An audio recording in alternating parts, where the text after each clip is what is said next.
5व्या सत्रामध्ये 91 क्रमांकाचा दृष्टांत आणि तत्संबंधित उत्तरार्ध 481 क्रमांकाची लीळा छर्दोबा भेटी ही आपण या विषयावर आपण आज चिंतन करणार आहोत. कालच्या दृष्टांतामध्ये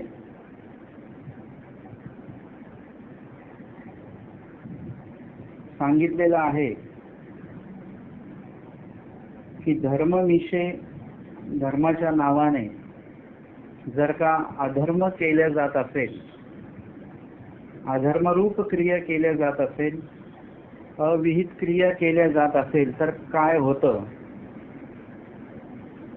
संपूर्ण आपल्यामध्ये आहे नाही तेवढा धर्म जो आहे त्याचा अभाव होत राहतो. कमी कमी कमी कमी होत शून्य होतो धर्म.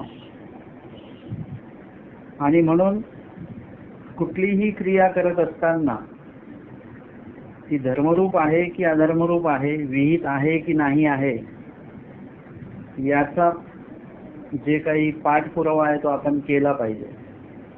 कोणी सांगितल्या म्हणून त्या क्रिया करत बसू नका. याच्यामुळे काय होईल, धर्म आपला कमी होत राहील. तुमच्या हे आता लक्षात येणार नाही, नंतर लक्षात येईल जेव्हा धर्माचा अभाव झालेला असेल. आणि धर्माचा अभाव झाल्यानंतर तर लक्षातच येणार नाही.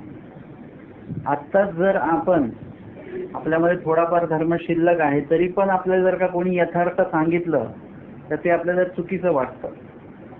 आता जर का कोणाला सांगितलं की बाबा ह्या गोष्टी करण्यापेक्षा तुम्ही नामस्मरण करा तर त्यांना ते पटतच नाही. ते म्हणतात नाही नामस्मरण चालू आहे, अजून काहीतरी विधी सांगा मला. मग त्यांना जर का सांगितलं 101 वेळा हे वाचा, मग ते म्हणतात हा हे बरोबर आहे. आता हे काय चाललंय, हे मी एक्स्ट्रा, आता तुम्हाला पटतच नाहीये म्हणून हे दिलं जात आहे. आणि म्हणून सांगितलं आपल्याला ना कोणी तर आपल्याला ते पटतच नाही. आणि आपल्याला पटत नसेल तर समजायचं ते यथार्थ आहे. म्हणजे सगळ्याच गोष्टी नाही, परंतु बहुतांशी वचनाच्या आधारे आणि लीळेंच्या आधारे जर का तुम्हाला कोणी काही सांगत असेल तर ते कुठेतरी मान्य करायची एक वैचारिक पातळी आपल्यामध्ये असणं खूप गरजेचं आहे. आणि जर का ते नसेल तर काय होईल, आपण यथार्थापासून लांब लांब लांब लांब जात राहू.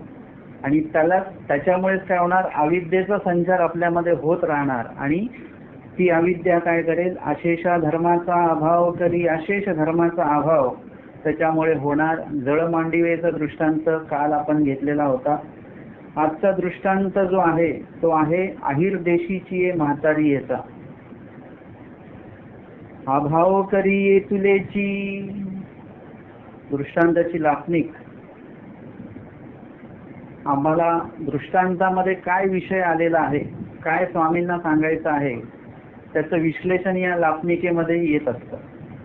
मग मागच्या दृष्टांतामध्ये सांगितलं की अशेषा धर्माचा अभाव करी. धर्माचा अभाव होतो.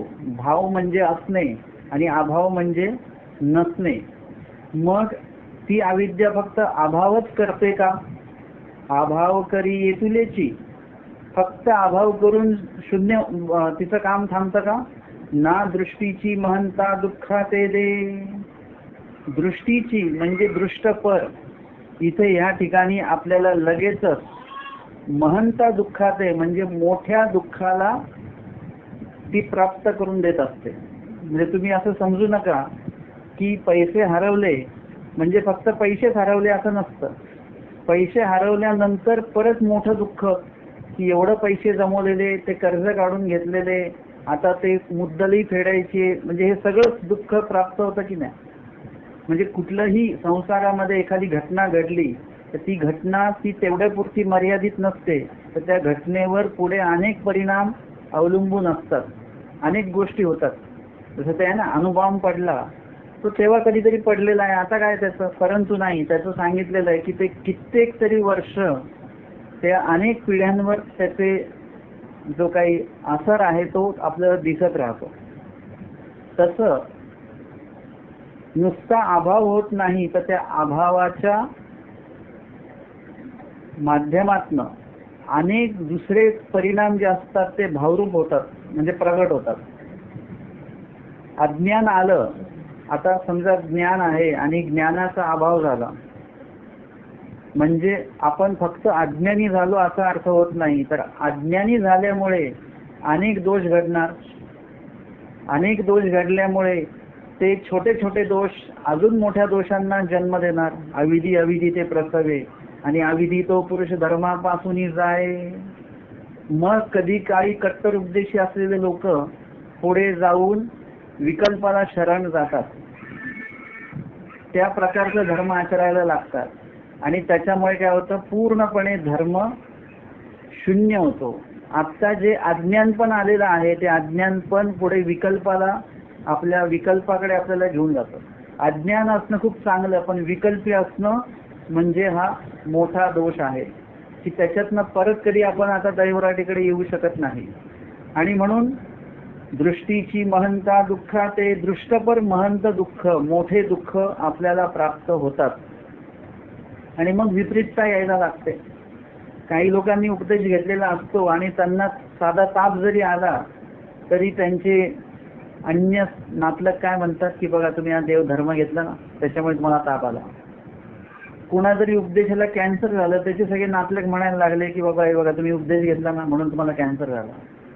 मी म्हटलं टाटा हॉस्पिटलमध्ये सगळे उपदेशीच लोक आहेत का तिथे? जगामध्ये कॅन्सर कोणाला फक्त उपदेशी लोकांनाच होतो? सगळ्यांना होतो. आणि पुढच्या काळामध्ये जे काय आता आपण अन्न वगैरे आपण हे करतो आहोत, खातो आहोत, त्या हिशोबाने जर का बघितलं तर हे प्रमाण पुढे पुढे वाढणारच आहे. जे दोष कशामध्ये आहे याला म्हणतात अज्ञान आणि अन्यथा ज्ञान. कॅन्सर कशामुळे होतो हे पहिले आधी माहिती पाहिजे. तो काही अमका धर्म घेतला आणि तमका धर्म घेतला म्हणून कॅन्सर होतो अशातला भाग नाहीये बरं का. कुणालाही होऊ शकतो तो, ज्यांना व्हायचा त्यांना तो बरोबर होतो, तो त्या धर्माचा असो की नसो. परंतु माणसाची बौद्धिक आणि वैचारिक पातळी जर का कमी असेल तर तो कशाला काय लावून तो सांगत असतो आणि आपल्याला पण ते पटायला लागतं. जर का तुमच्याकडे अशेष धर्माचा अभाव असेल, तुमच्याकडे अज्ञान असेल, तर त्यांनी जे सांगितलं ते तुम्हाला पटतं सुद्धा बरं का. असं समजू नका की आपल्याला पटत नाही, आपल्याला ते पटतं सुद्धा आणि आपण ते ऐकतो सुद्धा. जर का आम्ही म्हटलं की बघा तुम्ही गाडी नाही भेटली तुम्हाला त्याची, तुम्ही विडा ठेवून गेलते का देवाला? म्हणजे नाही, म्हणून तुम्हाला गाडी नाही भेटली. आणि त्याला पण खरं वाटतं बरं का ते. आता त्याचा आणि त्याचा काही संबंध नाही. देव काय म्हणत नाही आणि विडा नाही ठेवला गेला गाडीच नाही भेटणार, असं काही नसतं. परंतु आपल्याकडे जर का अज्ञान असेल तर मग काय होतं की आपल्याला समोरचा व्यक्ती जे सांगतो ते आपल्याला पटायला लागतं. आपल्याला कोण काय सांगतंय याच्यावर आपल्याला विचार करता आला पाहिजे की हे खरोखर बरोबर आहे का, हे खरोखर चूक आहे का, तुम्हाला स्वतःला कळलं पाहिजे. कोणीतरी गोड खायला दिलं लगेच आपण खाऊन घेतो, पण तुम्हाला ते पटतंय का, तुम्हाला ते चालतंय का, तुमच्या प्रकृतीला ते आहे का, डॉक्टरांनी तुम्हाला सांगितलं का, ह्याचा विचार तुम्ही स्वतः करायचा असतो. मग आपण त्यांनी दिला, त्यांनी आग्रह केल्याला काही अर्थ नाहीये. त्याचं ज्ञान देणारे जे व्यक्ती आहेत ते देत आहेत, त्यांचं काम आहे ज्ञान देणं. परंतु तुम्ही ते घेत असताना ते प्रत्येक वेळेला वचनाला त्याचा आधार कुठे मिळतोय का, काय आहे का, हे सगळं बघूनच तुम्ही काय केलं पाहिजे, ते ग्रहण केलं पाहिजे. एखादं तुम्हाला वाक्य कोणीतरी सांगितलेलं आहे की बाबा तुम्ही जर का असं अन्नदान केलं नाही तर मी नाराज होईल, आणि मी नाराज म्हणजे देव नाराज. गुरुला कधी नाराज करायचं नाही, परंतु कुठल्या बाबतीमध्ये गुरुला नाराज नाही करायचं. गुरुनी जर का एखादं वचन तुम्हाला पाळायला सांगितलं आणि ते तुम्ही नाही पाळलं तर कुठेतरी परमेश्वर नाराज होतील. गुरुचा नाराज होण्याचा काही प्रश्न नाही, कारण की येथीचा बोधवंता स्वस्थ आहे. त्यांना जी स्वस्थता आहे, ज्ञानीयाला जी स्वस्थता आहे ती इतर कोणाला नाहीये. तुमच्याकडे जेव्हा ज्ञान वाढेल तेव्हा तुम्हाला याचा अनुभव बरोबर यायला लागेल की तुमच्याकडे एक प्रकारची स्वस्थता येत राहील. असं लहानपणी तुम्ही अज्ञान होते, कुणी काही खायला घेतलं की तुम्ही रडायचे, तुम्ही सगळे बरं का. लहानपणी असं असतं की कोणी काय खायला घेतलं ते मलाही पाहिजे मलाही पाहिजे. परंतु जसं जसं आपण मोठं होत गेलो, आता कोणी काय तिथे चॉकलेट खाताय, गोळ्या खाताय, आपण रडतो का आता? तेव्हा का रडत होते? कारण तेव्हा अज्ञान होतं. आता ज्ञान झालं, आता कळायला लागलं की ह्याच्यासाठी रडायचं नाही, आता पैशासाठी रडायचं आपल्याला. आता आपलं पैशासाठी रडायला लागलो आपण. जेव्हा अजून ज्ञान वाढेल तेव्हा तुम्हाला असं कळेल की आपल्याला ज्ञानासाठी रडायचं आहे. मग तुम्ही पैशासाठी नाही रडणार, ज्ञानासाठी रडायला लागाल. आणि त्या ज्ञानानुसार आत्ता ते ज्ञानासाठी रडाल आणि जेव्हा ज्ञान होईल त्यावेळेस तुम्हाला कळेल की अरे ज्ञानासाठी पण रडायचं नाहीये. कुणासाठी रडायचंय? तोची होवावा तोची भेटावा, निर्वेद अनुताप अनुतोष, आणि शेवटचा आहे अर्थ. म्हणजे ईश्वर भेटावा म्हणून रडायचं असतं. म्हणजे कुठला प्रवास कुठे आला इथे. अजूनपर्यंत आपण कशासाठी रडतोय हेच आपल्याला माहिती नाहीये. आणि तुम्ही जेवढ्या गोष्टींसाठी रडताय, तुम्ही एकदा यादी करून घ्या कशा कशासाठी तुम्ही रडताय. त्या सगळ्या गोष्टी तुम्हाला नंतर रडवतात. तेवढ्या सगळ्या गोष्टी. लोकांनी गाडी घेतली, सोय झाली ना, आता ते लोक रडतायत. इंधन वाढलं म्हणून, इंधन भाव वाढला, रडतात ना ते लोक. प्रत्येक गोष्ट घ्या तुम्ही, ज्यासाठी तुम्ही रडले त्या गोष्टी तुम्हाला नंतर रडवणार आहेत. आणि म्हणून अशा गोष्टीसाठी रडा की ज्याच्यामुळे आपलं रडणं कायमस्वरूपी बंद होणार आहे. ते म्हणजे परमेश्वराचं ज्ञान आहे आणि परमेश्वर स्वतः आहेत. ईश्वरासाठी आपल्याला रडता आलं पाहिजे. ईश्वराच्या ज्ञानासाठी रडलं तर ईश्वर भेटेलच असं नाही बरं का. ईश्वराचं ज्ञान भेटेल, परंतु ईश्वर भेटेलच असं नाही. कारण की ज्ञान भेटल्यानंतर पण तुम्ही आचरण कुठे करणार आहात. आता जरी समजा आपलं 8-9 दिवस आपलं चालू आहे, हे फक्त 8-9 दिवसच आहे बरं का हे सगळं काय. एकदा दसरा आला की त्यानंतर मग दसऱ्याच्या दिवशीच देवाला आपण फसवणार आहोत खोटं सोनं वाहून. आणि त्याच्यानंतर पुढे खोटेपणा आपला चालू होणार आहे ना. त्या दिवशी आपण खोटेपणा करणार आणि तिथून पुन्हा परत खोटेपणा चालू होणार. आत्ता सगळं तुम्हाला वाटतंय की आता एकदा हे आटोपलं की लगेच सकाळी अमक्या वाजता उठून स्मरण, इतके वचन रोज पाठ करायचे, हे सगळं तुमच्या डोक्यात चालू असेल. परंतु हे किती दिवस टिकेल माहिती नाही. म्हणजे ज्ञान आल्यानंतर सुद्धा ते टिकलं पाहिजे. टिकलं तर परमेश्वर भेटतील. परंतु आपण काय करायचं, सरळ परमेश्वरालाच आळवायचं आणि परमेश्वरासाठीच रडायचं. परमेश्वर भेटले की सगळ्या गोष्टी भेटणार आहेत. साधाईसांना स्वामी म्हणतात काय पाहिजे मागा. ते म्हणाले काय मागायचं. साधाईसांना माहितीच नव्हतं. त्यांनी तो कोर्स केलेला नव्हता की काय मागता येतं देवाकडे. तो कोर्स आपण लोकांनी केलेला आहे की देवाकडे काय काय मागता येतं. एका विड्यामध्ये ते पण अनेक गोष्टी मागता येतात. आमच्या साधाईसांना ते माहितीच नव्हतं कसं मागायचं देवाकडे. आणि म्हणून त्या इल्लाईचं नाव स्वामींनी काय ठेवलेलं होतं, साधा ठेवलेलं. कारण की त्यांना हे काही माहिती नव्हतं की देवाला कसं अडचणीत आणायचं. या गोष्टी आपल्याला माहिती आहेत, साधाईसाला हे माहितीच नव्हतं. देवाला अडचणीत आणावं हे साधाईसाला माहिती नव्हतं. आणि म्हणून साधाईसांनी काय मागितलं, पुनःसंबंध मागितला. म्हणजे देवाकडे कोणाला मागितलं, देवालाच मागितलं. स्वामींनी सांगितलं परमेश्वरे परमेश्वर पाविजे. किती थोडक्यात आहे. वचनाचं पद आहे ते. परमेश्वरे परमेश्वर जाणीजे आणि परमेश्वरे परमेश्वर पाविजे. आपण ईश्वराकडनं तरी ईश्वर जाणून घेण्याचा काही कधी प्रयत्न केला नाही आणि ईश्वराकडनं ईश्वराचं पावन व्हावं असं सुद्धा प्रयत्न नाहीये. आपण ईश्वराकडनं वेगवेगळं ज्ञान घेण्याच्या मागे लागलेलो आहोत आणि ईश्वराकडनं वेगवेगळ्या वस्तू अवगत करण्याच्या मागे लागलेलो आहोत आपण, की मला हे द्या ते द्या ते द्या. स्वामी म्हणतात की बाबा आमच्याकडे आमचं सुद्धा आहे बरं का. प्रेम नावाचं आमच्याकडे, ज्ञान नावाचं आहे आमच्याकडे, प्राप्ती आहे. आपण म्हणतो नको ते सध्या नको, ते नंतर बघू, मुलाचं लग्न झालं की नंतर बघू. म्हणजे नंतर करत ईश्वराकडनं आपण कधी ईश्वर जे देण्यासाठी तिथे उपस्थित आहेत ते कधी आपण मागत नाहीये. आमचे स्वामी कनाशीच्या ब्राह्मणाला सांगितलं तसं 3-3दा नाही, आपल्याला तर किती 3 लाख वेळा आपल्याला स्वामींनी सांगितलेलं असेल. अनंत सृष्टीमध्ये आपण हेच करतो आहोत, परंतु आपण त्या दृष्टीने कधी प्रयत्नच करत नाही. तुम्ही तो माहोल आता बनवायला सुरुवात करा. एक वेळ अशी येईल की सगळ्या गोष्टी तुमच्याकडनं सहज घडतील. आपल्याला आपली काळजी, आमच्या परिवाराची काळजी आहे. 1 BHKचं काय होईल नंतर याची काळजी आहे आम्हाला. आमच्या माहीम भट्टाने कितीतरी संपत्ती ते सोडून आलेले होते. शेवटच्या काळात जेव्हा गेले तेव्हा ते पेवामध्ये त्यांनी ते सगळं धान्य तिकडे जमवून ठेवलेलं होतं. म्हणजे त्यावेळीच ते एक धान्य जमवण्याची, सुरक्षित जमवून ठेवण्याची ती एक जागा तयार केलेली आहे, ती जमिनीच्या खाली. कितीतरी अशी वर, जमिनीच्या वर कितीतरी संपत्ती होती त्यांची, जमिनीच्या खाली कितीतरी संपत्ती होती. सगळे एका क्षणात सोडून आलेले होते, घरी सांगितलं सुद्धा नाही. निळभट्ट जे होते ते पडवीतनच निघालेले होते, त्यांनी सुद्धा सांगितलं जे करायचं ते करा. आमच्या खेईगोई होत्या, त्या काळाच्या पहिल्या महिला व्यावसायिक होत्या आमच्या लीळाचरित्रामधल्या. त्या आमच्या मानवा पंथात आल्या, सगळ्या संपत्ती सोडून. नुसतं 5 लाखाचा त्यांचा देवपूजेचा देवारा होता, 5 लाखाचा नुसता देवारा होता. बाकीची संपत्ती किती असेल त्यांची, ते सगळं सोडून आले. कितीतरी प्रचंड संपत्ती सोडून आले. आमच्या पंथामध्ये पैशानी पण श्रीमंत लोक होते आणि ज्ञानाने श्रीमंत असलेले लोक सुद्धा होते, अधिकाराने श्रीमंत असलेले लोक होते. हे सगळी लोक या ठिकाणी उपस्थित झालेली आहेत आमच्या स्वामींच्या समोर. आणि आपण काय आपल्या छोट्याशा रूमची आणि 2 जे आपल्या माघारी 2-3 लोक रडणार आहेत आपल्यासाठी, त्यांची आपण काळजी करतो आहोत. मी असं नाही म्हणत की लगेच सोडून चला, असं नाही. परंतु कुठेतरी ती सुरुवात आता केली पाहिजे. तुम्हाला आणखी वस्तू घ्यायची असेल तर तुम्ही उद्या लगेच नाही घेऊ शकत, परंतु तुम्ही 2 वर्ष आधीपासून त्याच्यासाठी पैसे जमवता थोडे थोडे, आणि मग ते विशिष्ट रक्कम जमा झाली की ते आपण घेतो.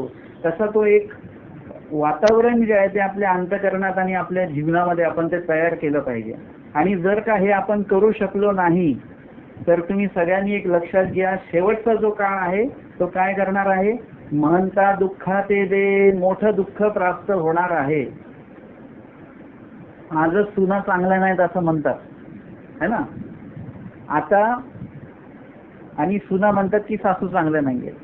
आता भविष्य काळामध्ये बघा, 20 वर्षांनी ज्या सुना येणार आहेत त्या कशा असतील, त्या सुख देतील का सांगा? ते अजून दुःख देणार आहेत. 20 वर्षानंतरच्या ज्या सासू असतील त्या काय करतील, अजून दुःख देणार आहेत. म्हणजे अजून दुःख हे वाढत वाढत जाणार आहे, ही दुःखाची पातळी कमी होणार नाही. आधीच्या काळामध्ये एक मागच्या 100 वर्ष आधी एक वेगळं वातावरण होतं. सात्विकता जी होती ती सात्विकता हळूहळू कमी झाली. आता इतकी तामस भाग एवढा आलेला आहे की आज आपल्या शहराच्याच काय पण गावाच्याही अनेक विभागांमध्ये हिंसेचं प्रमाण वाढलेलं आहे. माणसांमधली जी काही एक प्रामाणिकपणा जो होता तो कमी कमी झालेला आहे. आणि या सगळ्या गोष्टी दुःखदायक आहेत, दुःख वाढत वाढत जाणार. आता हे दुःख पण कसं आहे ना, दृष्टीची म्हणजे दृष्टपर दुःख होणार आहे. अदृष्टपर असेल तर आपण एखाद्याच बघूया, मेल्यानंतर कोणी काय बघितलंय, परंतु जिवंतपणे आपल्याला ते दुःख होणार आहे. आणि म्हणून आपण त्याकडेही लक्ष दिलं पाहिजे की महंत दुःखाचे दे म्हणजे कशा प्रकारे, बरं मोठं दुःख कसं प्राप्त होतं ते आमच्या स्वामींनी या आहिर देशीची या म्हातारीच्या या दृष्टांतामध्ये सांगितलेलं आहे. या संबंधित जी लीळा आहे ती लीळा आपण बघूया. लीळा आहे उत्तरार्ध 481 क्रमांकाची, छरदोबा भेटी. आमच्या स्वामींचा प्रात पूजा अवसर झालेला आहे. भक्तजना अवसर दिलेला, स्वामींनी भक्तजनांना पूजा अवसर पाहण्याचा, स्वामींचं पूजन करण्याचा अवसर म्हणजे संधी दिलेली आहे. गोसावी विहरणा बीजे करिता ती आमचे स्वामी विहरणाला जातात, तेव्हा छरदोबा येतात ती, आणि तिकडून छरदोबा स्वामींना जाताना दिसलेले आहेत. त्यांचं वर्णन या ठिकाणी केलेलं आहे की त्यांच्या हातामध्ये शेळी आहे. हातामध्ये शेळी म्हणजे शेळीला बांधलेलं आहे आणि त्याची दोरी त्यांच्या हातात आहे. डोईये पाळणा, डोक्यावर त्यांच्या पाळणा आहे. त्याच्यामध्ये लहान लेकरू असेल आणि कडिये लेकरू आणि कडेवर पण त्यांच्या लेकरू आहे. पासी तैसीये परीची स्त्री आणि पत्नी, तैसे वाटा जाता ती, आणि रस्त्याने चाललेले आहेत. स्वामींनी भक्तजनांना दाखवलं, हे घ्या गा छरदोबा. हे कोण आहेत? छरदोबा आहेत. येथीचेनी बोधे बोधवंत. आणि हे कोण आहेत? हे येथीचेनी बोधे बोधवंत म्हणजे आमच्यापासनं यांना ज्ञान झालेलं होतं, बोध झालेला होता, आणि अत्यंत कडक आचरणवंत हे होते. तयाची सरी न पवे चैतन्य विद्यावंत. त्यांचं आचरण असं होतं की चैतन्य विद्यावंत, म्हणजे कर्मराटीमध्ये सगळ्यात मोठा विद्यावंत कोण असेल तर चैतन्य माया आहे, आणि त्या मायेचा जो विद्यावंत तो सगळ्यात मोठा, त्याची सरी म्हणजे यांची सरी त्याला होणार नाही, म्हणजे दोघांची बरोबरी नाही होऊ शकत. चैतन्य विद्यावंत यांच्यापेक्षा कमीच पडेल अशी प्रकारची यांची पात्रता होती. त्याची ऐसिया परी मळींता आली, आणि त्यांना अशा व्यक्तीला मळींता आलेली आहे. अज्ञान व्यक्तीचं सोडूनच द्या, अन्यथा ज्ञानी व्यक्तीचं सोडून द्या, परंतु जो ज्ञानी व्यक्तीचं पण सोडून द्या, परंतु जो ज्ञानी आचरणवंत व्यक्ती आहे तो जर चुकला तर त्याच्याही अशेषा धर्माचा अभाव होतो. स्वामी म्हणतात, जा पाळणाय का हाती शेळी डोळीये पाळणाये काह्याची रे ऐसे पुसा. नायकाला स्वामी म्हणतात. नायक म्हणजे कोण? औसा.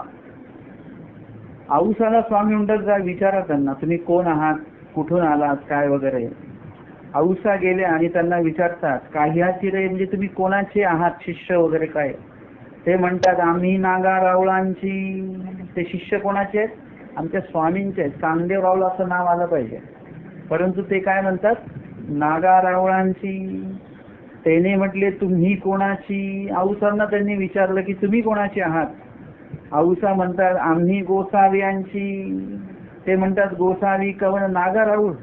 ते म्हणतात, कोण तुमचे गोसावी कोण? त्यांचं पण नाव नागा रावळ आहे की काय. पण औसा पुढे काही बोलल्यात की नाही बोलल्यात असा काही उल्लेख इथे आला नाही. आणि येऊन औसी स्वामींपुढे सगळं सांगितलं. स्वामी म्हणतात, काह्याची रे नागा रावळाची, येथीचे नावही नाही. स्वामी म्हणतात, बघा त्यांनी विचारलं त्यांना, तुम्ही कोणाची आहात, काह्याची रे. ते म्हणतात, नागा रावळाची, येथीचे नावही नाही. म्हणजे आमचं नाव सुद्धा त्यांच्याकडे शिल्लक राहिलं नाही. आशेषा धर्माचा अभाव म्हणजे किती अभाव. ज्ञान विसरा. आपण तुम्ही कोणाची भक्ती करत होते आधी? त्या स्वामींचं तर नाव घेता येतं ना, आम्ही आधी महानुभाव पंथात होतो असं बोलता येतं.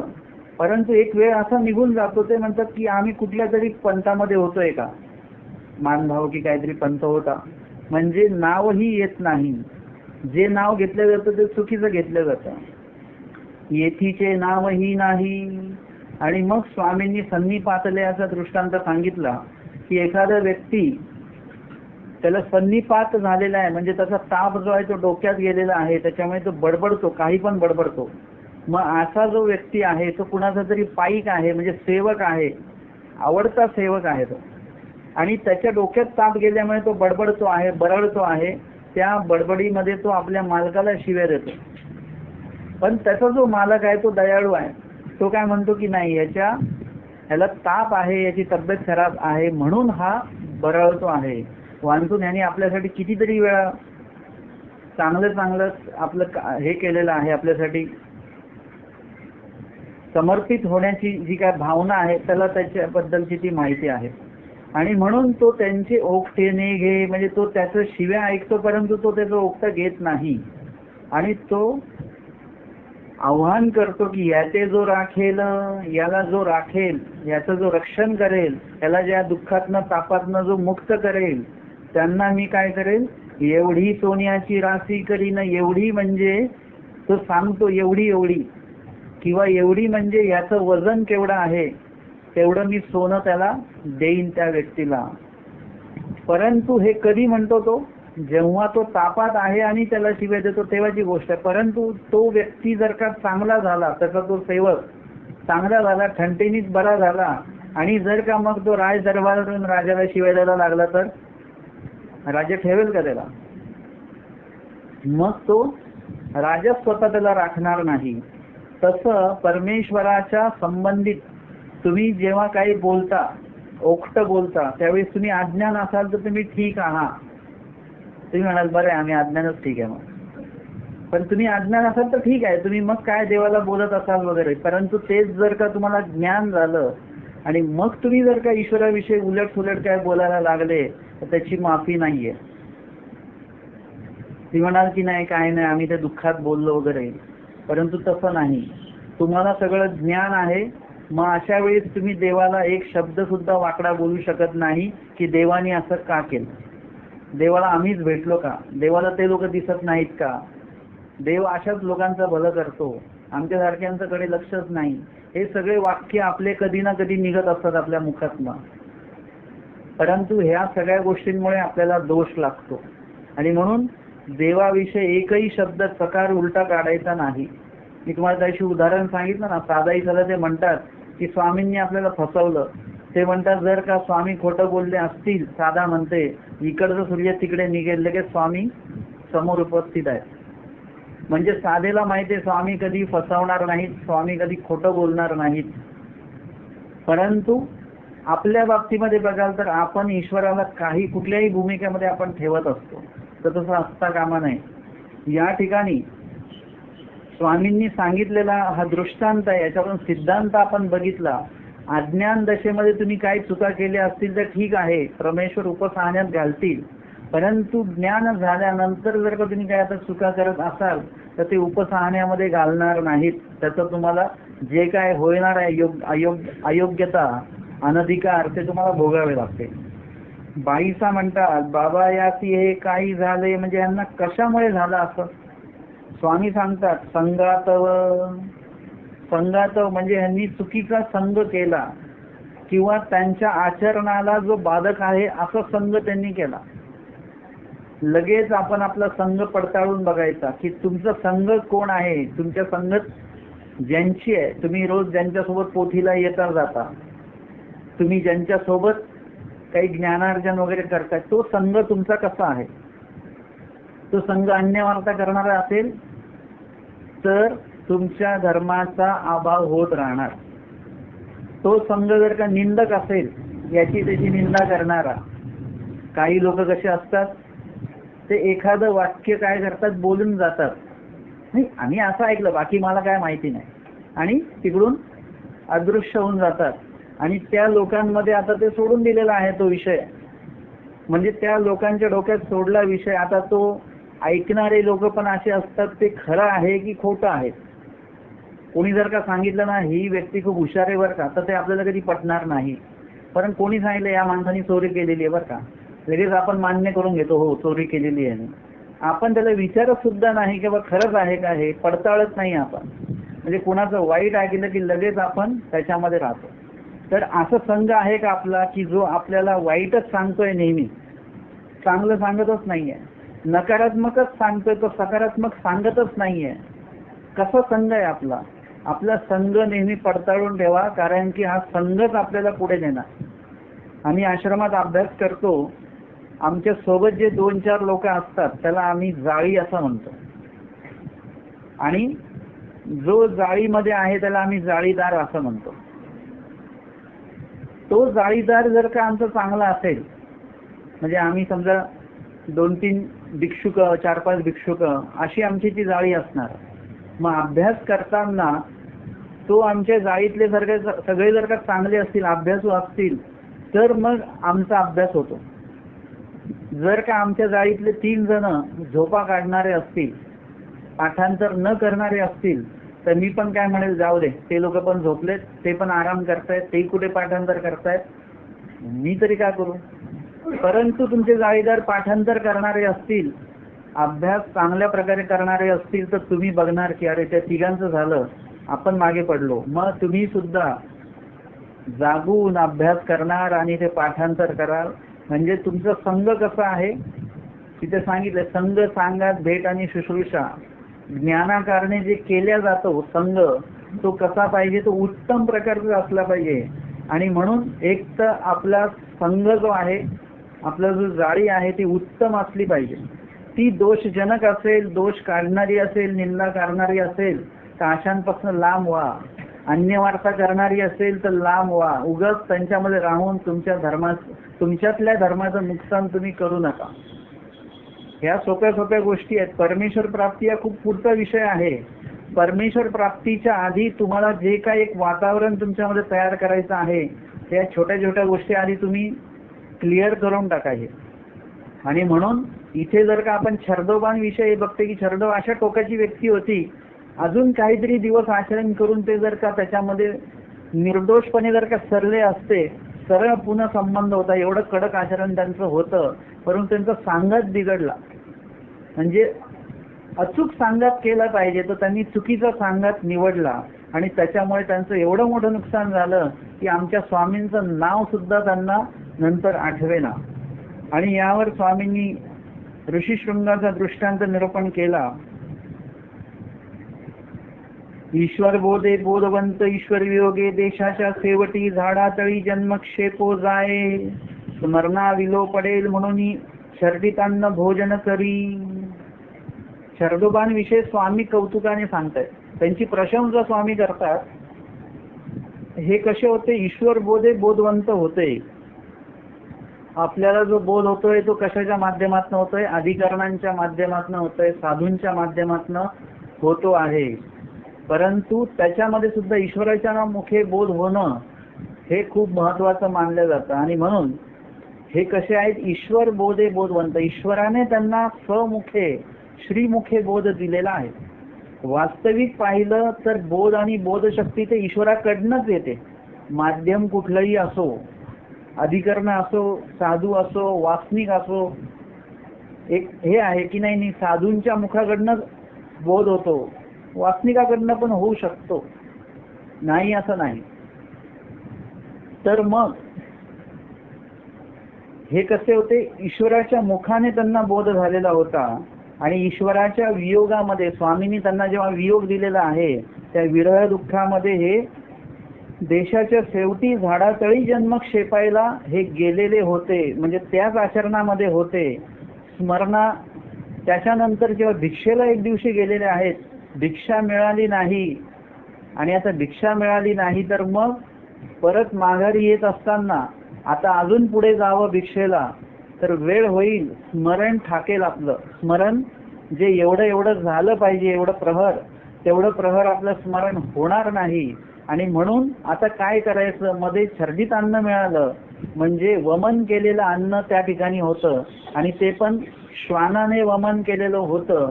ते वमन केलेलं अन्न त्यांनी पाहिलं आणि त्यांना असं वाटलं की हे जे अन्न आहे, हा जो काही संधी आहे, कुठेतरी परमेश्वरानेच योग आणून दिलेला असावा, किंवा आपण जर का हे ग्रहण केलं तर आपल्या स्मरणाचा जो वेळ आहे तो आपल्याला मिळेल आणि भिक्षेमध्ये आपला वेळ जाणार नाही. त्यांनी ते अन्न घेतलं, स्वच्छ केलं आणि ते ग्रहण केलं. किती मोठी विरक्तता आहे. आपल्याला आता कसं तरी वाटतंय, परंतु एवढी मोठी विरक्तता. आपण आपलंच वमन केलेलं अन्न परत बघत नाही. हे श्वानाने वमन केलेलं अन्न त्यांनी ग्रहण केलेलं आहे. हे नुसतं जरी ऐकलं आपण तरी आपण कुठेतरी त्या पातळीला पोहोचण्याची मानसिकता आपली तयार होईल. आणि मग त्यांनी ते अन्न भोजन केलं. हा ठाव विहिरी घृणा जिंकली, म्हणजे इथपर्यंत त्यांनी आपली घृणा जी आहे, किळस, ही जिंकलेली होती. किळस जिंकणे म्हणजे खूप अवघड असतं बरं का. आपण म्हणून आम्हाला बाकी काही सेवा द्या, परंतु ते किळसवाणी जी सेवा असते, म्हणजे कुठे ते काही गटर वगैरे काही साफ करायचं असेल, आश्रमाचं खरकटी भांडी वगैरे काही धुवायची असतील, किंवा कुठली आशक्ताची सेवा आहे, पलंगावरच सगळं काय, ती सेवा नाही करत. बाकी काही काम सांगा, पैसे किती पाहिजे ते सांगा, पण ती सेवा आम्ही करणार नाही. तुम्ही करोड रुपये जरी दिले ना तरी त्या सेवेने जे गोमटं भेटतं ते तुम्हाला त्या करोड रुपयांनी भेटणार नाही. एक लक्षात घ्या, तुम्हाला ती सेवा करावी लागेल. आपुल्या पडल्याची शुश्रूषा कीजिए हा प्रेमोपाय सांगितलेला आहे, परंतु ती सेवा पण तशीच पाहिजे आणि ज्यांची सेवा करतो ती व्यक्ती पण तशी पाहिजे, तर कुठेतरी प्रेमोपाय आहे. नुसते पैसे देऊन प्रेमोपाय होत नाही. ते म्हटले आम्ही आरोग्य सेवेला एवढे पैसे दिले, तेवढे पैसे दिले म्हणून आम्हाला प्रेमदान होईल, नाहीये. तुम्ही कधीतरी स्वतः जाऊन सुद्धा एखाद्याची सेवा करता आली पाहिजे. आमच्या स्वामींनी कोणाची सेवा केली होती? निळभट्ट भांडारेकरांची सेवा आमच्या स्वामींनी केलेली होती.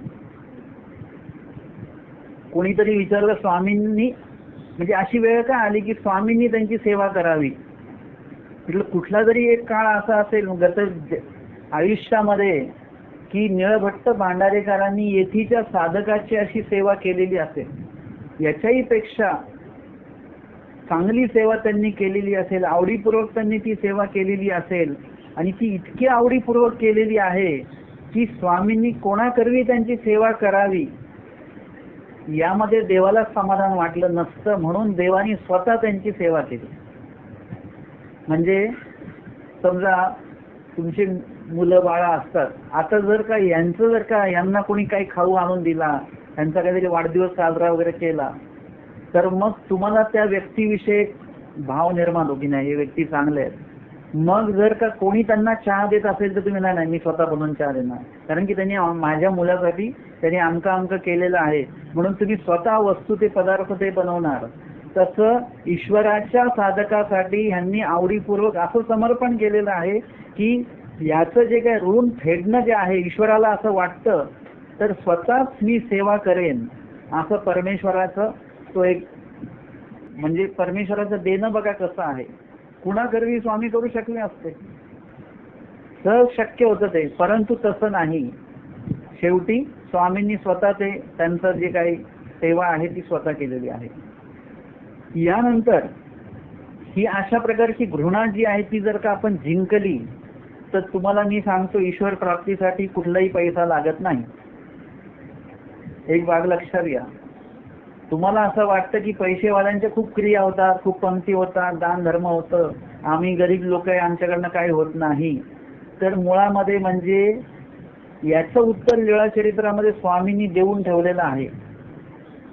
कोणी विचारलं स्वामींना की बाबा माझ्याकडे द्रव्य अपार असे, कोणी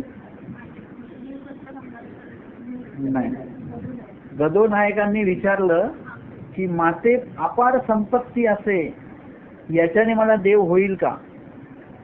असं अशाने देव झाला असता तर अशाने देव होत नाही. म्हणजे तुम्हाला जर का देव पाहिजे असेल तर तुमचा पैसा सगळ्यात पहिले बाजूला काढून ठेवा. म्हणजे तो गृहीत धरू नका की माझ्याकडे एवढे लाख आहेत बँकेत, खूप मोठी प्रॉपर्टी आहे म्हणजे मला देव होईल, हा भाग लक्षात घेऊ नका. तुम्हाला देव पाहिजे असेल तर पैसे तुमचे वजा बाकीमध्ये ठेवा. तुमच्याकडे खूप मोठी संपत्ती आहे स्थावर, त्याच्याने तुम्हाला देव होईल तर त्याच्याने सुद्धा होणार नाही. सगळ्या गोष्टी बाजूला ठेवा. बघा आमचे माहीम भट्ट द्रव्य आणण्यासाठी गेले, उदाहरण लीळाचरित्रातलं. द्रव्य आणण्यासाठी गेले आणि स्वामींनी भटोबासांना पाठवलं त्यांना बोलवण्यासाठी. माहीम भट्ट का नाही येऊ शकले? द्रव्यामुळे नाही येऊ शकले. ते म्हणाले की मी द्रव्य घेतलेलं यांच्याकडनं, जो इसार घेतला जातो ना, आजच्या भाषेमध्ये त्याला काय बोलतात, ते पैसे मी घेतलेले आहेत, बाकीचे जे पैसे भेटणार आहेत मला ते सगळं धान्य मोजल्यानंतर बाकीचे पैसे भेटणार आहेत.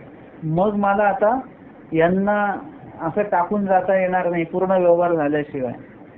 म्हणजे कशासाठी आडलं ते? पैशामुळे काम आडलं. द्रव्य संपत्ती परमेश्वर न पविजे, स्वामींनी सांगितलं गदोनायकांना. द्रव्य संपत्तीने परमेश्वर भेटणार नाही, उलट परमेश्वराने तुमच्यामध्ये अंतर पडणार आहे. जे लोक जास्त पैसे देतात ते लोक सेवा करत नाहीत. जे लोक पैसेच देऊ शकत नाही ते म्हणतात आम्ही पैसे नाही देऊ शकत, तर कमीत कमी आम्ही सेवा तरी करू, आणि ते मनापासून सेवा करतात. हे उदाहरण आहे बरं का. आणि अनेक ठिकाणी असं बघितलेलं आहे, जास्त द्रव्य दिलं की सेवा कमी होऊन जाते. ते म्हणतात आपण एवढे पैसे दिले आपण कशाला हे करायचं. आणि एखादी व्यक्ती असते ते म्हणतात आपलं 1 रुपया सुद्धा नाहीये, मग आपण काय करूया, आपण काहीतरी हे सेवा करूया, आमची सेवा करू. जे कोणी सेवा नाही करत ते लोक ते सेवा करतात. आणि म्हणून द्रव्याचं तुम्ही जीवाला ते आमिष दाखवू शकता, मला तुम्ही खुश करू शकता द्रव्य देऊन, पण ईश्वराला तुम्ही नाही करू शकत. जीव जीवार्चन घडे पण ईश्वरार्चन काहीची ना घडे. मला आमची दक्षिणा लावली की मी खुश होईल, बापा भरपूर दक्षिणा लावली, पण तुम्ही तेवढ्यात त्याच्यापेक्षा डबल दक्षिणा देवा, तिथे विशेषावर ठेवा बरं, स्थानावर ठेवा बरं, देवाला द्या बरं. प्रत्यक्ष भेटल्यानंतर काही नाही. आमच्या भटोबासांना जे कोणी द्रव्य घेऊन येतात, दीक्षा घेतात आणि ते म्हणतात हे मी द्रव्य आणलेलं आहे, भटोबा म्हणतात टाका तिकडे. जे काही स्टोर रूम आहे म्हणजे मातारदान जिकडे जमा होतं निमितीमध्ये ते जमा करा, ते काही भटोबासांनी घेतलं नाही ते. म्हणजे हे काय आहे, द्रव्य हे तुम्हाला ईश्वरापर्यंत नेणार नाहीये. तुम्ही म्हटले आमच्याकडे खूप महागाची गाडी आहे, या गाडीने तुम्हाला ईश्वरापर्यंत जाता येईल का? या गाडीने तुम्ही डोमेग्रामला जाल, शिन्नस्थळीपर्यंत जाल, परंतु तुम्ही देवापर्यंत जाणार नाही. शिन्नस्थळीला जाल पर्यंत देवापर्यंत जाणार नाही, कारण की आपण एसी गाडीने गेलेलो असतो, बाहेर आलं की तिथे कडक ऊन असतं आणि त्याच्यामध्येच आपलं सगळं निम्म तर आपला देवधर्म तिथेच हे होऊन जातो, कमी होऊन जातो की ऊन आहे पुष्कळ, ऊन आहे पुष्कळ. आणि त्याच्यामध्ये मग आपला काय देवधर्म होतो? एक मोठ्याने जय केला की झाला आपला देवधर्म. गाठी करत बसलेले असताना सुद्धा आपण कुठल्या वेळा आठवतो तिथे काय? काही नसतं. ज्यांच्याकडे काही समर्पित करायला नसताना ते लोक काहीतरी मनापासून क्रिया करतात आणि ते कुठेतरी पोचतात. म्हणजे आपल्याला असं वाटतं की ससा कासवची गोष्ट आपण ऐकलेली आहे. लक्षात ठेवा, कासव बरोबर पोचून जातं. एखादी व्यक्ती थोडी थोडीच क्रिया करते, एखादी व्यक्ती काय करते 100 लोकांना जेव घालते, परंतु किती लोकांचं लेखी लागतं?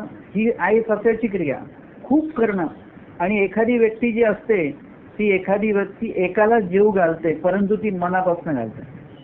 मी तुम्हाला सांगितलं हॉस्पिटलमध्ये ऍडमिट आहेत, आपल्याला मोठ्या पंक्ती करण्यामध्ये आपल्याला रस आहे, पण एक दिवसाचा डब्बा आपण नेऊन देऊ शकत नाही. तुम्हाला माहिती, एक दिवस त्यांना डब्बा जर का नेऊन दिला तर त्या ठिकाणी कितीतरी ते ज्यांना आपण नेऊन दिलेलं आहे ते कितीतरी आनंदित होतात.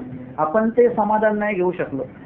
आपण 100 लोकांचं जेवण बनवायचं, जेवायला 80 लोक येतात, 20 लोकांचं जेवण फेकावं लागतं किंवा जबरदस्ती कोणातरी द्यावं लागतं, याच्यात आम्ही समाधान मानलेलं आहे.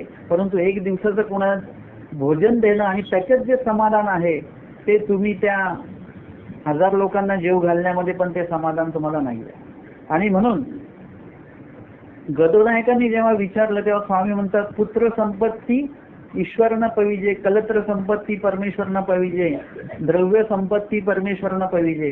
कशानेच परमेश्वर प्राप्त होणार नाहीये तुम्हाला. तुम्हाला जे जे दृष्टपर वाटतंय त्या कशानेच तुम्हाला परमेश्वर होणार नाहीये. तुम्ही एक लक्षात घ्या, आता तुम्हाला जर का मृत्यू आलेला आहे, कोणते यमदूत का कोणतरी येतात, त्यांना तुम्ही म्हणा की बाबा हे घ्या ते घ्या, नवीनच मोबाईल घेतला तो घ्या, पण मला सोडा. सोडेल का तो? त्याला तुमच्या मोबाईलची आणि कशाशी काही घेणार नाही, त्याला फक्त तुमचा जीव पाहिजे. तो जीव घेऊन जाणार. तुम्ही म्हटले बाबा आज कार्यक्रम आहे आमच्या घरी, लग्न आहे, आम्हाला सोडा, काही सोडा बिडा काय नाही, तो घेऊन जाणार सरळ. तसं परमेश्वर जेव्हा येतात आपल्याला घ्यायला त्यावेळेस फक्त काय नेतात? फक्त आपल्याला नेतात काढून. आपण कसे आहोत? अविद्यायुक्त, संलग्नयुक्त, स्थूळ देहयुक्त असे सगळे आपण आहोत. कर्म वगैरे सगळे युक्त आहोत आपण. परंतु परमेश्वर काय करतात? आपल्या एका जीव स्वरूपाकडे बघून आपल्याला त्या प्रपंचातनं बाहेर काढतात.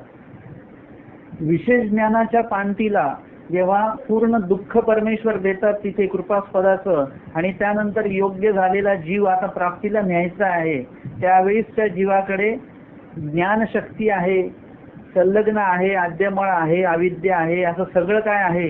परमेश्वर काय करतात?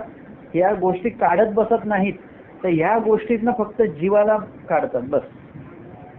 म्हणजे तुमच्याकडे पिशवी आहे आणि पिशवीमध्ये काही वस्तू आहे तुमच्या, तुम्ही काय करता? पिशवी काढता की ती वस्तू काढता?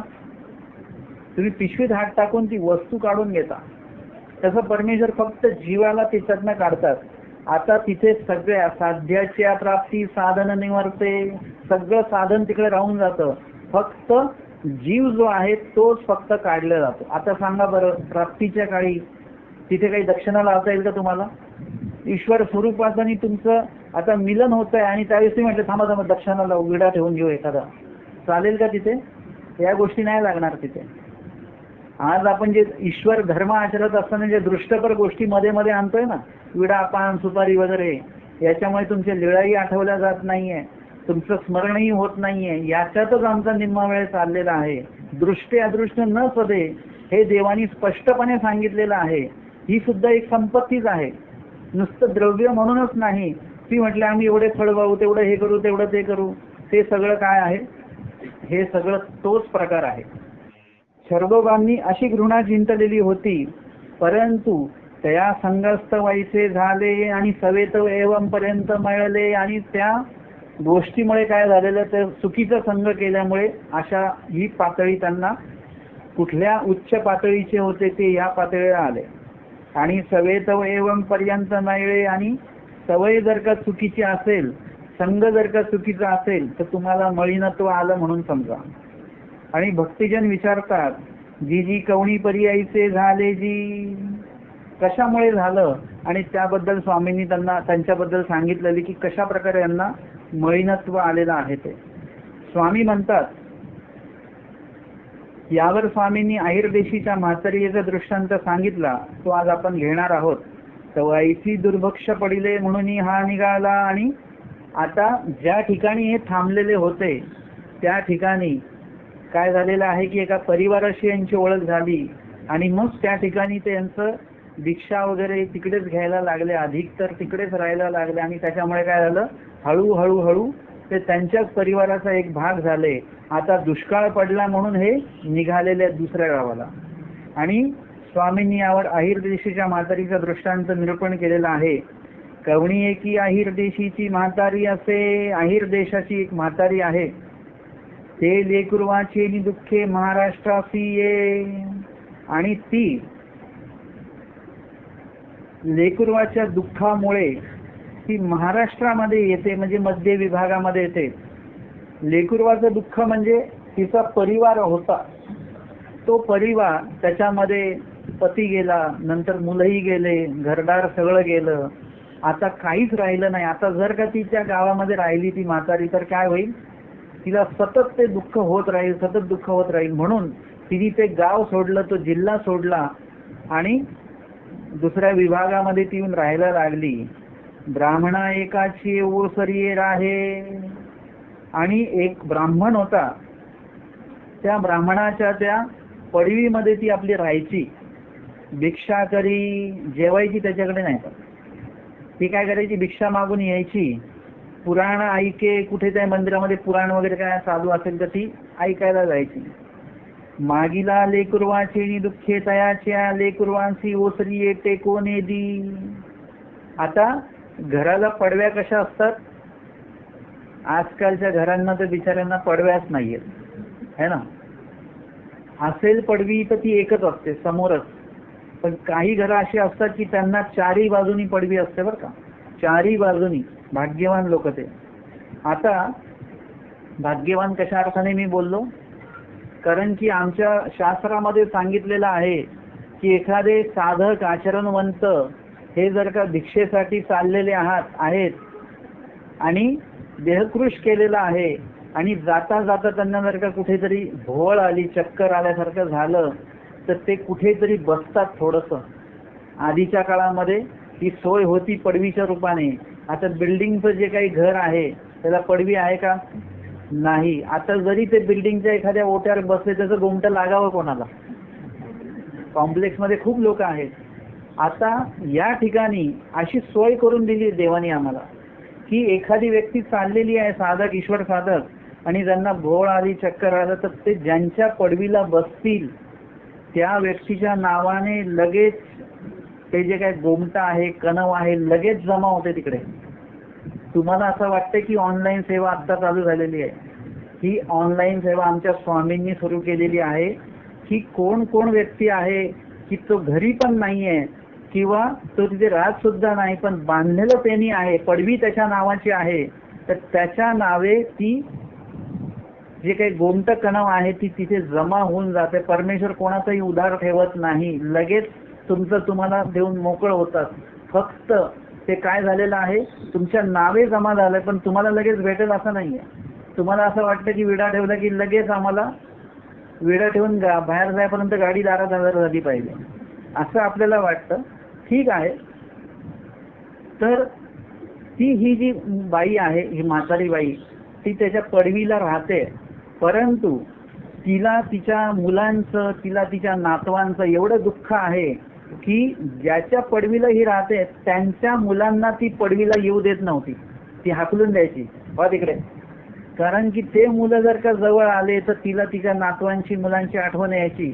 आता ते जर का परत हिच्याकडे समजा ते लहान लहान मुलं जर का ही खेळवायला लागली तर त्यांच्यामध्ये तिचं मन रमेल वगैरे वगैरे, म्हणून ती काय म्हणायची की नको, हे दुःखच नको, ही माया नको, ममता नको, म्हणून ती मुलांना ती हाकलून द्यायची.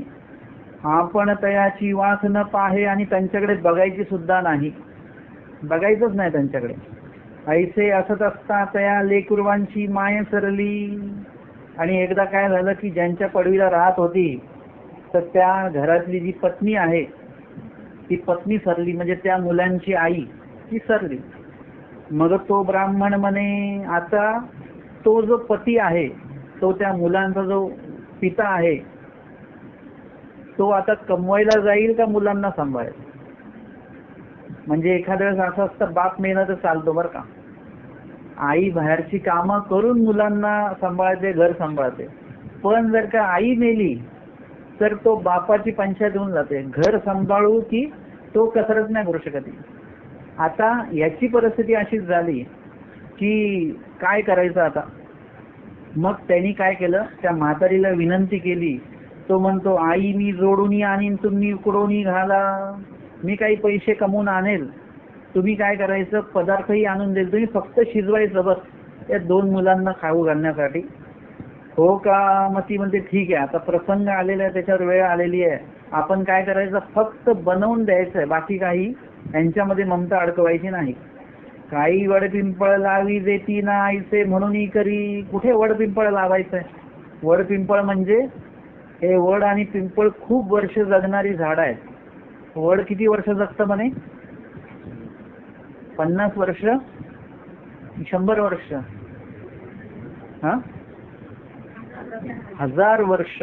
बरोबर आहे, 1000 वर्ष जगतं वड. म्हणजे एकदा ते लावलं की ते असं पैशाचं झाड नाहीये बरं का. तर हे वड पिंपळ काय की एकदा ती ममता तिथे गुंतवणूक केली ममतेची की ती वाढतच जाणार, वाढतच जाणार आणि काय खूप वर्ष राहणार. हे काय आपल्याला करायचं नाहीये, आपल्याला फक्त शिजवून द्यायचं बस, तिथे त्यांचं तोंडही बघायचं नाही त्या मुलांचं, असं म्हणून ती करायला लागली. आईसे असत असता तोही सरे. आणि असं चालू असताना तो जो मुलांचा पिता होता, वडील होता, तो पण गेला. आता बघा कशी परिस्थिती आलेली आहे की ज्या मुलांना ती पडवीला टेकू देत नाही, ज्या मुलांचं तोंडही बघत नाही, अशा त्या मुलांची पूर्ण जबाबदारी तिच्यावर आली. तिचा वैयक्तिक जो परिवार होता तो तर सगळा गेला, निर्वंश झाला तिचा. आता इथे आली आणि आता जोडायचं नाही नवीन परिवार म्हणून इथे राहायला लागली. परंतु वेळ अशी आली, संघ केला ना, परिवाराचा संघ केला म्हणजे त्या परिवाराची जबाबदारी तुमच्यावर येणारच. ते तुम्हाला ते करावंच लागतं, त्याचं काही ना काही तुम्हाला ते करावं लागतं. या ठिकाणी ती जी आहे म्हातारी, आता तिच्यावर सगळी ही जबाबदारी आली त्या मुलांची. मग तियेची पोसावी लागती. आता त्या म्हातारीचा काही या परिवाराशी संबंध नसताना या म्हातारीला काय करावं लागलं, त्यांना पोसावं लागलं. आणि त्या पोसण्यासाठी काय करावं लागेल, कमवावं लागेल. मग ती कांडा दळा तथा करांडा करुणी तया ते पोसी. कांडायला दळायला काय असेल ते काम भेटेल ते जाऊन त्या म्हातारीने करायची, ते कमवून आणायचं, यांना शिजवून घालायचं. अशा प्रकारे ते काम म्हातारीला लागलं. आता मुक्त झालेली ना, चांगली भिक्षा घेऊन टाकावी, परंतु अडकली ती त्याच्यामध्ये, प्रपंचामध्ये अडकली. स्वतःचा परिवार गेला, दुसऱ्यांचा परिवार गळ्यात पडला. म्हणजे एखाद्याच्या मागे ते दुःख असेल तर ते येईन काही प्रकारे तुम्हाला येऊन बरोबर भेटतं. तुम्ही जर का म्हटले की इकडून गेलं की ते व्यक्ती भेटतील, पेक्षा आपण तिकडून जाऊ, तर नेमका तो माणूस तिकडून येतो त्या दिवशी आणि होतं, भेट होते आणि भांडण होतं सगळं काय. म्हणजे ते ऐन कैन प्रकारे जे आपल्याला भेटायचं ते भेटत राहतं. पण ह्याच्याने जर का तुम्ही ईश्वराचा मार्ग जर का पत्करला कुठे, तर कुठेतरी काही ना काही बदल होऊ शकतो. परंतु या ठिकाणी या म्हातारीकडे परत ती सगळी जबाबदारी आली आणि ऐसे असत असता ती ही सरली. आता त्या मुलांमध्ये ममता लागली त्या म्हातारीची. जेवले का, उठले का, बसले का, सगळी त्यांचं पालन पोषण ती म्हातारी करायला लागली. पूर्ण स्वतःची नातवं असल्यासारखं ती करायला लागली आणि एवढी ममता लागली आणि काही कालांतराने ते मुलं सुद्धा सरली. म्हणजे स्वतःच्या परिवाराचं दुःख विसरत नाही, तर हे नवीन परिवार जोडला आणि ते सुद्धा सगळा पूर्ण नष्ट झाला. आता या म्हातारीने अजून एखाद्या परिवाराशी जर का संग केला तर काय होईल, परत तिथे सुद्धा हीच परिस्थिती होणार आहे. म्हणजे तिने ते जोडूनच तसं ठेवलेलं आहे. मग तियेची या दुःखाची काही पारावार नाही. स्वामी काय म्हणतात, एक परिवाराचं दुःख सहन करू शकत नाही तर दुसऱ्या परिवाराचं दुःख परत डोक्यावर येऊन बसलं. आता तिच्या दुःखाला पारावार नाही, म्हणजे आता काही तिच्या दुःखाला मर्यादाच राहिली नाही. अमर्याद दुःख येतच आहे, येतच आहे. हा दृष्टांत स्वामींनी सांगितला. याचा सिद्धांत सांगतात, तैसे पुरुष ईश्वरासी अनुसरे, म्हणजे जीव ईश्वराला अनुसरतो. स्त्री सांडी लेकुरवे सांडी, मग कृपामिषे शिक्षे करी. काय काय करतात? पत्नी सोडल्या जाते, मुलं बाळ सोडल्या जातात, घरदार सोडून आज आम्ही दीक्षा घेतो, आम्ही सर्व संघ परित्याग करून मी आज दीक्षा घेतो आहे, आणि म्हणून जातात. आश्रमात गेले की दीक्षा देणारे अधिकाऱ्यांना सांगतात, मोबाईल ठेवायचा नाही, घरी फोन करायचा नाही, सांगितलं जातं. हे फोन ठेवत नाही, पण दुसऱ्याचा कोणाचा फोन असेल तर त्याच्यावर ते शेतीचं काय झालं, मग हेचं काय झालं, त्याचं काय झालं, इन्कम टॅक्स भरलं की नाही, हे सगळं घरच्या चौकशा चालू राहतात. इथे दृष्टांतामध्ये काय सांगितलेलं आहे की सगळं काय सांडलं जातं, सगळं काय त्यागलं जातं. मग कृपामिषे शिक्षे करी. आता इथे संन्यास घेतल्यानंतर शिष्य केले जातात. आपण घरी असलो की मुलं असतात, आता इथे आल्यानंतर काय असतात, शिष्य घेतले जातात. शिष्य शिकीन. मला खूप लोक बोलतात, तुम्ही एखादा शिष्य घ्या बरं का, एखादी शिकीन घ्या. म्हटलं नाही, परिवाराची हाऊस झाली असते. म्हणजे 2 शिकणी होत्या, एक बघितलं. म्हणजे शिकीन पाळण्याचं जे काय हे असतं, शिष्य सांभाळण्याचा जो काय अनुभव असतो तो घेऊन झालेला आहे. आता तो कसा दुःखदायक असतो आणि काय असतो ते एकदा लक्षात आलेलं आहे. म्हणजे एक एक गोष्ट आहे. आपण बघतो या रस्त्याने जा, या रस्त्याने जा, आपण म्हणतो या रस्त्याने आम्ही गेलेलो, इथून खूप खड्डे आहेत, आता इकडून नको. तसं एक एक अनुभव जो आहे तो एकदा पार पडला की तो परत अनुभव घ्यायला परत आपण कशाला गोष्टी परत उभ्या करायच्या. स्वामींनी सांगितलं एकला विजय म्हणजे काय, तर आपण ते राहू शकतो का? तसं स्वामींनी सांगितलंय म्हणजे आपण राहू शकतच असू. कारण की माहीम भट्ट काय म्हणतात, भट्टोबासांना परमेश्वर जीवाला काय अशक्य निरूपण करतात का? काही शक्य तेच निरूपण करतात. आपलं काहीतरी समर्पण करायचं असेल तर आपण काय करतो, आपण आधी व्यवस्था करत राहतो की तिकडे कसं असेल, काय असेल, असं असेल का, तसं असेल का, इथे पाणी आहे का, हे सगळ्या सोयी आपण बघत राहतो. आणि कुठेतरी आमचे स्वामी म्हणतात, कुठेतरी माया बहिणी असून ती आमचा दांडिये डोळी काही जाईल. माता भगिनी असतात, त्यांना असं वाटतं माझ्या मुलाचं लग्न कधी होईल, वरात ते काय निघेल कधी, काय अमकं टमकं सगळं त्यांचं ते स्वप्न असतं. आमच्या स्वामींचं काय स्वप्न आहे, काय गौरी कपाटी ऐसा काही असेल. कुठेतरी एकांतामध्ये, तो काय एकांतामध्ये शिष्य शिकीन घेऊन असणार का? तो नाही. म्हणजे तो एकांतात राहू शकतो त्या ठिकाणी. म्हणजे राहू शकतो म्हणजे नक्कीच आपण ह्या गोष्टी न बाळगलेल्या उत्तम. एकटं राहणं हे अतिशय उत्तम. तुम्ही एकटे असाल ना, तुम्ही खूप चांगल्या प्रकारे आचरण करू शकता. तुम्ही प्रयोग करा, 4-5 लोक घेऊन सिन्नरला जा किंवा डोमेग्रामला जा, आणि नंतरच्या काळामध्ये तुम्ही एकटेच जा डोमेग्रामला. दोन्हीपैकी तुम्हाला काय चांगलं वाटतं ते बघा. एकटे जेव्हा जाल तेव्हा तुम्हाला एकट्याचं हे असेल, तुम्हाला भूक लागली तरी तुम्ही म्हणाल जेवू, आता निस्ताई जीव, शिदुरी आहे सोबत. परंतु सोबत जे 4 लोक आहेत त्यांचा विचार करावा लागतो. नाही आता त्यांनाही भूक लागली तर जेवून घ्या. तुम्ही एकटे असाल तर तुम्हाला किती वेळ स्मरणाला बसा, तुम्हाला कोणी उठवणार नाही. तुम्ही 4 लोक गेलेले असेल, तुमच्यातला एक जण जरी उठला तरी बाकीच्या सगळ्यांना उठावं लागतं. म्हणजे एकला विजया म्हणजे का सांगितलं देवानी, याचा अनुभव आपल्याला आला पाहिजे. आणि म्हणून इथे या ठिकाणी आपण एकटा आचरण सुद्धा करू शकतो. सांगितल्याप्रमाणे मग तिये म्हणितले न करीती, मग तयाच्या दुःखाची पारावार नाही. शिष्य जर केले परंतु ते काही ऐकत नाहीत. आणि हे असतंच बरं का, घरामध्ये मुलं जरी असतील तरी ते पण ऐकत नाही. मग आपण जर का म्हटलं का तुमचा मुलगा देवपूजा करत नाही, नाही करतो तो, पण त्याला घाई असते ना. सकाळी लवकर जातो आणि संध्याकाळी उशीर. आई बरं का, आईला माहिती आहे की आपला मुलगा देवधर्म अजिबात करत नाही, त्याला देवाधर्मात हे नाही आहे. मग तुमच्या मुलाने उपदेश घेतला, मग स्मरण मनातल्या मनात करतो तो गाडीमध्ये, तो सांगतो आणि आई ऐकते. तिलाही माहिती आहे काय गडबड आहे ती, परंतु काय करायचं, प्लास्टर करून घ्यायचं, दिसू द्यायचं नाही की मातीची भिंत आहे का पक्की भिंत आहे ती. म्हणजे हे काय आहे की आपल्याला माहिती की कोणी कोणाचं ऐकत नाही, आपलं कुणी ऐकत नाही. तुम्ही एक लक्षात घ्या, तुम्हाला असं वाटत असेल माझ्या शब्दाला मान आहे, मी कुठल्या दृष्टीने बघतो, आता माझ्याही शब्दाला मान आहे बरं का, मी जे सांगितलं लोक ऐकतात, पण मी विचार काय करतो, हे लोक किती दिवस ऐकतील आपलं. आज हे लोक ऐकतायत म्हणून ठीक आहे, परंतु ज्या दिवशी एक जण जरी आपल्याला हे केलं आणि लोक त्यांनी म्हटलं आम्ही तुमचं ऐकणार नाही, संपलं ना आपलं सन्मान. म्हणजे कोण व्यक्ती आपल्याला किती वेळ आपलं ऐकू शकतो.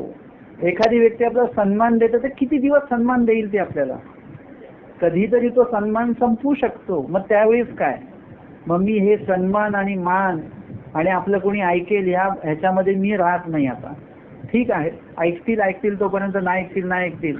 एखादी व्यक्ती आपलं काम किती दिवस करेल, ज्या दिवशी नाही करणार मग आपल्याला अडचण निर्माण होणार आहे. ते होते ते करत होते, आता आपल्याला येत नाही. स्वामींनी सांगितलेलं आहे की जे लोक आपला परिवार म्हणून आहेत, मग ते परिवार म्हणजे मुलं बाळ पत्नी आहे किंवा शिष्य शिकीन असा तो परिवार आहे, किंवा आपल्याकडे निरूपणाला येणारा परिवार आहे, हा सगळा परिवार कधी ना कधी आपल्याला दुःखाला देणार. आपण म्हणू अनुसरा, ते म्हणतात नाही. आपण म्हणू उपदेश घ्या, ते म्हणतात नाही. आपण म्हणतो स्मरण करा, ते म्हणतात नाही आम्हाला अन्यवार्ताच करायची आहे. आता कधी कधी असं असतं की कोणाला स्मरणामध्ये अन्यवार्ता करताना बघितलं की मला दुःख होतं तिकडून, मी बघतो कोण बोलतंय, मला तिकडे आवाज येतो आतमध्ये, मी बघतो कोण बोलतंय, मग दुःख होतच की नाही आपल्याला. असं वाटतं की अरे ह्यांना आपण एवढं सांगून सुद्धा ते अन्यवार्ता करतायत. परंतु कुठेतरी आपण हेही बघायचं, आता आपण जास्त इन्व्हॉल्व नाही राहायचं कशामध्ये. कोण आचरण करतंय का, नाही करत राहू द्या. आचरण मी करतोय का हे खूप महत्वाचं आहे, कोण करतंय आचरण हे काही महत्वाचं नाहीये. मी स्वतः करतोय का, तर मग ते महत्वाचं आहे. त्याचं दुःख मला झालं पाहिजे की मी करत नाहीये, दुसरं कोणी आचरण करत नाहीये त्याचं दुःख मला अजिबात झालं नाही पाहिजे. ह्याला म्हणतात एकला विजया. नाहीतर आपलं चालू असतं ते हे नाही करत ते नाही करत आहे, तर तसं राहिलं नाही पाहिजे. कुणा दुसऱ्या जीवामुळे तुम्हाला दुःख नाही झालं पाहिजे, एवढा भाग लक्षात ठेवा. तर तुम्ही एकले झालेले आहात, तुम्ही एकले विजयी झालेले आहात, आणि एकट्या परमेश्वरासाठी म्हणून तुम्हाला दुःख तुमच्या मनामध्ये असलं पाहिजे. कुठल्याही जीवासाठी तुम्हाला दुःख होता कामा नये. तर तुम्ही मोक्षाकडे चाललेले आहात. हे माझी व्याख्या नाहीये, ही स्वामींची व्याख्या आहे. स्वामी म्हणतात मोक्षाची झाड आणि देवीची खुंट दावे सांभाळणे. मोक्षाला जायचंय आणि सगळं परत संबळ म्हणजे सगळं साहित्य घेऊन निघालेले आहात. ध्येयक्षेपाला चालले, बिस्लरी बॉटल सोबत, ताजं अन्न, आमकं टमकं, चांगले इस्त्री केलेले कपडे, हे सगळं घेऊन तुम्ही मोक्षाला कसं काय जाणार. म्हणजे तुम्हाला तिथे खुंट दावे हे सगळे सोडून द्यावं लागेल. परमेश्वर तुमची व्यवस्था करणार. कसली व्यवस्था असते, खाण्याची. प्रवचन संपलं आपल्याला टेन्शन, प्रवचन लवकर संपलं तर घरी जाऊन लवकर जेवण बनवता येईल. सगळ्या महिलांच्या डोक्यात येत असतं स्वयंपाक बनवायचा. आपण व्यवस्था काय केली, इथेच जेवण, मग टेन्शन नाही, आता घरी उशिरा गेलं तरी चालतं. म्हणजे सार सगळा कुठे येतो, जेवणाकडे येतो. बाबा आपण एवढा वेळ जर का आता प्रवचन ठेवलं, मग लोकांची जेवणाची व्यवस्था करावी लागेल, त्यांची पाणी पिण्याची व्यवस्था करावी लागेल, म्हणजे पोटाचा विचार करावा लागतो. आमच्या स्वामींनी ह्याची व्यवस्था केलेली आहे. त्याने तो मोकलावे मग जयाची ते सांभाळीती.